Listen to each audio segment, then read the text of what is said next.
목의 중심적 요소와 기능적 요소가 살아난다는 겁니다.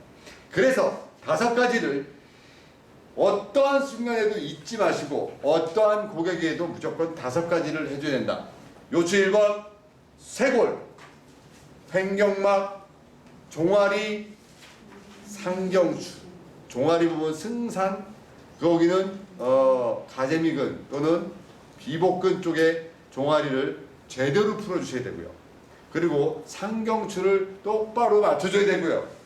그 다음에 쇄골 라인의 흐름을 잡아주셔야 되고요. 요추 1번부터 하지의 흐름을 좋아지게 해줘야 되고요. 그러다 보니까 배꼽을 뜯어야 되고 엉덩이 중둔근을 풀어야 되고 모상건막을 풀어야 되는 상황이 되는 거죠. 원리를 하면요 너무 쉬워요. 수기가 여러분들 지금 되게 어렵죠. 잘 안 되죠. 왜 안 되는지 알아요? 일단 본인이 확신이 없어요. 경험치가 없단 말이죠. 그러니 저 사람이 불편하다는 걸 내가 해서 진짜 좋아질까?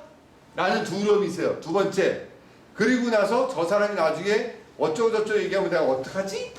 아니면 저 사람이 이거 왜 좋아졌냐고 물어보면 내가 뭐라고 대답하지? 이거거든요.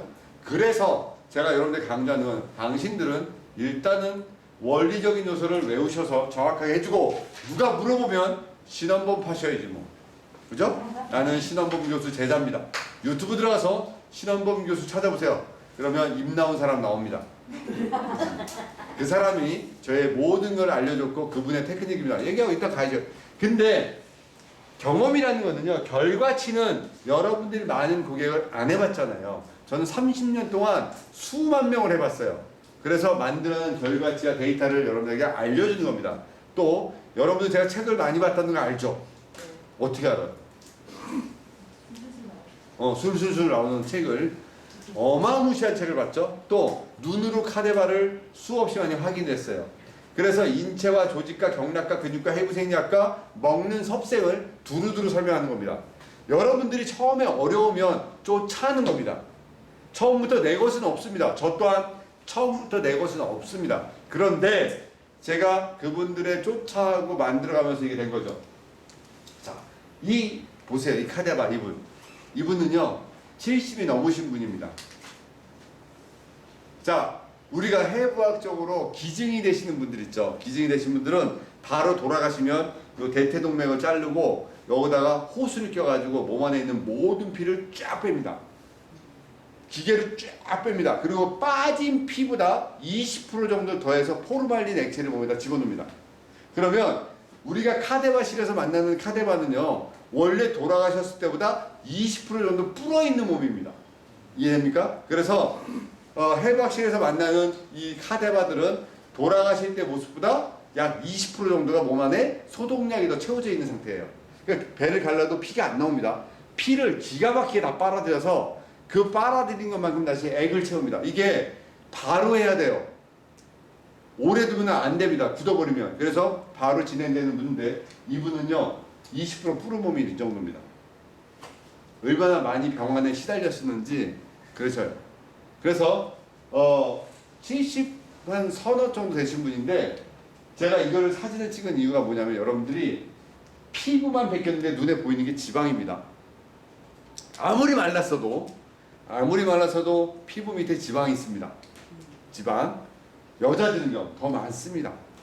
그래서 우리는 항상 근육만 얘기할 때 피부층, 지방층은 생각을 안 하더라는 얘기죠. 그래서 제가 이거를 여러분들 보여드리려고 했던 거고, 이거는 여자분 배에서 빼낸 지방입니다. 쌓이다 이렇게 압축을 합니다. 아주 탱탱하게. 이게 손으로 풀리냐고요. 거짓말하지 말란 얘기예요. 지금 제 말은. 이 지방은 스스로 운동을 하고 태워주고 뭔가 시간이 내 손으로 푼단 말은 거의 불가합니다. 이게 흔들어 놓을 수는 있어요. 이렇게 여자분 배고요. 다시 한번 앞쪽으로 와서 봅니다. 자, 요거는요 카데바 직접 목을 자르는 겁니다. 이렇게. 그래서 밑에 사진입니다. 그러다 보니까 구멍이 보이죠. 요 구멍이 숨을 쉬는 기도입니다. 여기가 음식물이 되라는 식도입니다. 아이러니하죠.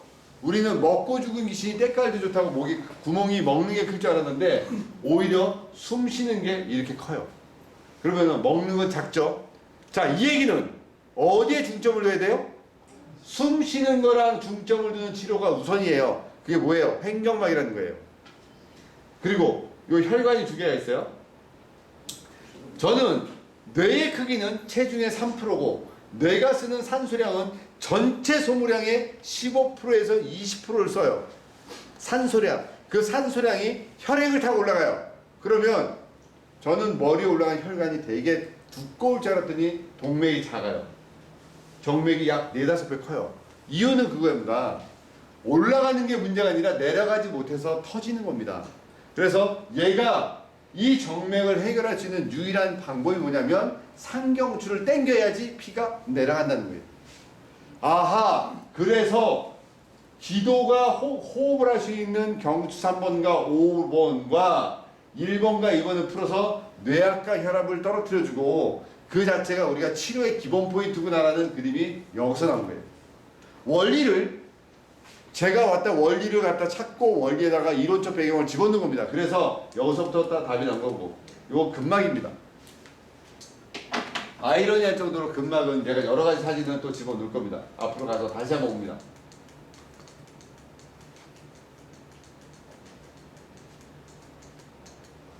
자, 이게 근막입니다. 거미줄이 젖어있는 거미줄이죠. 이 젖어있는 거미줄이 탄력도를 가지고 움직입니다. 근데 내가 어디가 불편하면요 어떻게 되겠냐면은 거미줄에 갑자기 파리가 걸렸어. 파리가. 그러면은 거미가 와가지고 그 파리한테 거미줄을 싸가지고 돌돌돌돌돌 말아놓습니다. 나중에 먹으려고.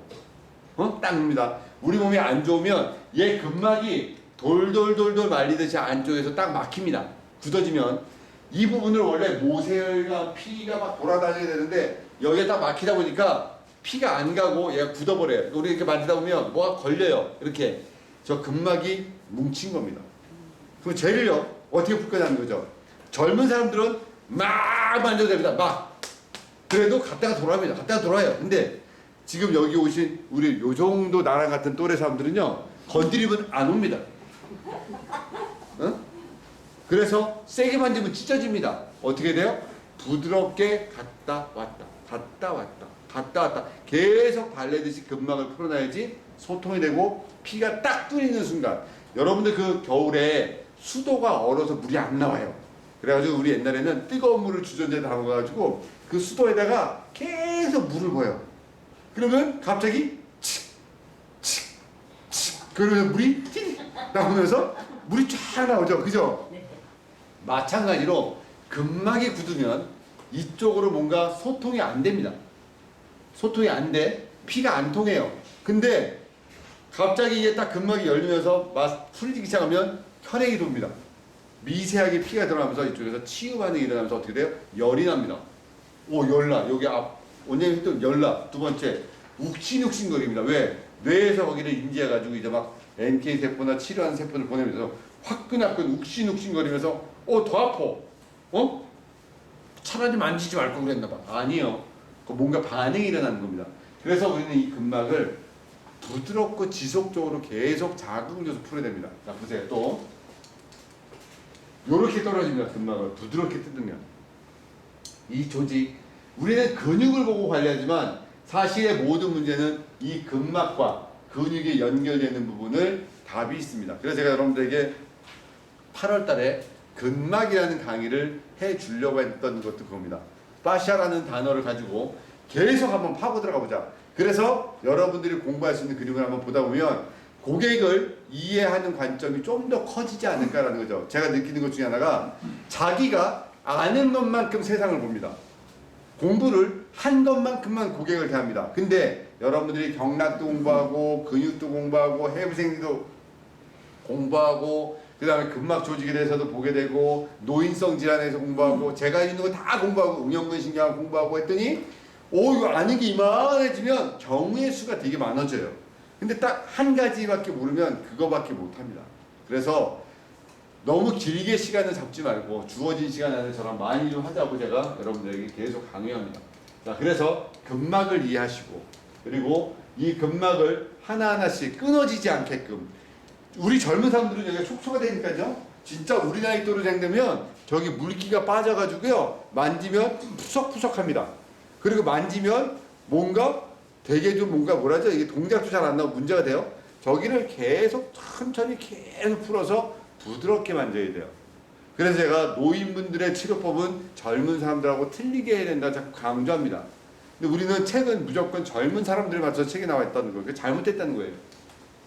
자, 이제 어깨에 대한 포인트와 근육에 대한 얘기들을 좀 집중적으로 하려고 하는데, 먼저 하나의 띠적인 요소를 제가 보려고 합니다. 자, 사람을요, 입을 넣고 기준을 넣고 제가 칼로 뇌 요구돼서 딱 반을 잘라가지고 쫙 그 회 뜨듯이 가운데를 쫙 뜯어볼게요. 그럼 어떻게 되냐면, 입을 기준으로 해서 항문까지 하나 딱 떠지고, 두 번째 요 뇌를 기준으로 해서 척수까지 하나 두 개가 딱 떨어져요.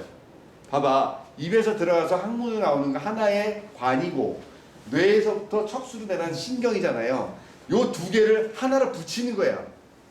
띠를 둘둘 받아서 여기다가 묶어놓고, 여기다 묶어놓고, 여기다 묶어놓고, 여기다 묶고 나서 하나의 기능을 하게 만들어요. 그게 이 띠예요. 이해됩니까? 그러니 요 띠가 흘러가는 자리가 치료 포인트라는 거죠. 기가 막히지 않나요? 갖다 붙이는 거 봐, 제가 막 말을. 근데 맞아요. 저 라인을 풀고 훑어가면서 치료를 하는 게 하나의 관점이라는 거죠. 그래서 사람을 한번 분류해보면 입에서부터 넘어가서 항문까지 나가는 이 과정을, 옛날 선인들은 그럼 입에서부터 항문까지의 과정을 바깥이니 아니면 내부기관이니 이렇게 물어봐요. 왜? 어차피 들어가서 나가니까 이게 내부기관일 수도 있어. 그러나 아니잖아. 아닌가? 바깥인가? 어쨌든 그런 얘기를 합니다. 그래서 그거는 논란은 나중에 얘기하고, 입에서부터 항문까지 하나의 선을 딱 잘라내고, 소화관 하나는 뇌부터 척수까지 선을 딱 잘라놓고, 자 이제 두 개를 붙여서 우리는 이 꽁꽁 묶은 자리, 연애가 치료의 중요한 자리야. 그래서 요 포인트, 머리 측두근 라인, 그리고 목선 라인, 그 다음에 쇄골 라인, 유두 밑에 횡격막 라인, 배 받쳐주는 배 소장 받쳐주는 라인, 서해부 라인, 엉덩이 라인, 요 라인이 꽉꽉 묶어진 자리, 여기 꼭 풀어줘야 될 자리라는 거죠. 다시 머리 라인, 나왔죠. 두 번째 턱 라인, 그 다음에 쇄골 라인, 횡격막 라인, 그리고 배 라인, 그리고 골반 라인, 세 번째 엉덩이 라인. 요 라인을 우리는 치료의 관점으로 접근하자, 이렇게 보시면 됩니다. 정면으로 보게 되면 이런 모습으로 되는 띠적 요소를 갖고 있고요. 그 다음에 하나 그림을 보게 되면 애기를 보세요. 애기. 자, 맨 처음에 수정이 됩니다. 정자와 난자가 만나서 맨 처음에 일자입니다. 일자. 그러다가 얘가 점점 팔다리가 나오면서 이렇게 구부러지기 시작해요. 뱃속에 있을 때는 이렇게 구부러 있습니다. 구부러 있다가 산도를 뚫고 세상을 나옵니다. 구부러져 있던 아이를 산도를 놔서 핍니다. 펴놓으면 일단 가장 많은 에너지를 받는 곳이 구부러 있을 때부터, 기립근부터 엉덩이, 또 엉덩이 모, 이 라인이 계속 쟤네들은 처음부터 끝까지 문제가 생겨요. 그래서 중둔근 라인, 엉덩이 라인과 기립근 라인을 풀어놔야지 몸에서는 체형적 문제가 해결된다는 거죠. 왜? 태생적인 뱃속에서부터 살아가는 모든 라인 다 자랐어요. 다시 어른 되면 다시 돌아갑니다. 그죠? 네, 요 라인으로 우리는 해결됩니다. 자, 여기까지 하고 잠시 휴식.